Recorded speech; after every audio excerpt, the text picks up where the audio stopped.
எத்தனையோ படங்கள் அண்ணன் வந்து எனக்கு வாய்ப்பு சொல்லியிருக்காங்க. இன்னைக்கு நான் வச்சிருக்கிற நடிகர் சங்கம் கார்டு அண்ணன் கொடுத்தது, சாப்பாடு அண்ணன் போட்டது, என்ன மரத்தடியில தூங்க வச்சு அழகு பார்த்தாரு.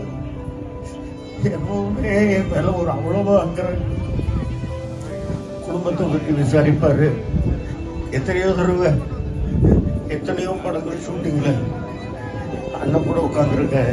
எவ்வளவோ பேசியிருக்கேன், எவ்வளவோ அறிவுரைகள் சொல்லியிருக்கிறாரு எனக்கு. இப்படி இருக்கணும் பாஸ்கரா, அப்படி இருக்கணும் பாஸ்கரா. எப்ப வீட்டுக்கு போனாலும் அண்ணனையும் அண்ணியையும் நிக்க வச்சு காலில் விழுந்து நமஸ்காரம் பண்ணுவேன். விபூதி பூசி விடுவாரு. போன உடனே சாப்பிட்டியான்னு கேட்பாரு. கொஞ்சம் லேசா தயங்கின கூட முதல்ல போய் சாப்பிட்டு வா, அப்புறம் தான் நம்ம பேசுவேன் பாரு. இனிமேல் யாரு கேட்க போறாங்க? எங்க அண்ணன் இனிமேல் எந்த ஜென்மத்துல நாமெல்லாம் பார்க்க போறோம்?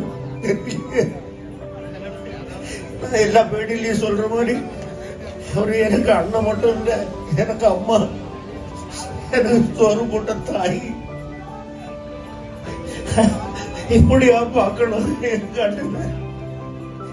அப்படி ஒரு கம்பீரமா பார்த்து படுத்துக்கிட்டு இருக்கிறது பார்க்கும்போது நெஞ்சு எடுத்துருவோம். அவரு எல்லாருக்கும் இறைவனா வாழ்ந்தார். இன்னைக்கு அவரே இறைவன் ஆயிட்டார். நம்ம எல்லாருக்கும் அவருடைய ஆன்மா நிச்சயமா கூட இருந்து வழி நடத்தும், நம்மளை வந்து ஆசீர்வதிக்கும். அண்ணனுடைய புகழ் காலகாலத்துக்கு நம்முடைய கடைசி மூச்சு இருக்கிற வரைக்கும் அங்காது. தமிழர்கள் எங்கெங்கெல்லாம் இருக்காங்களோ அங்கெல்லாம் அவருடைய புகழ் இருக்கும், அவருடைய புகழ் இருக்கும். அண்ணன் அண்ணன் இவ்வளோ பேர் வந்திருக்கிறீங்க. என்ன சொல்றது? அண்ணன் போயிட்டு வாங்க, போயிட்டு வாங்க.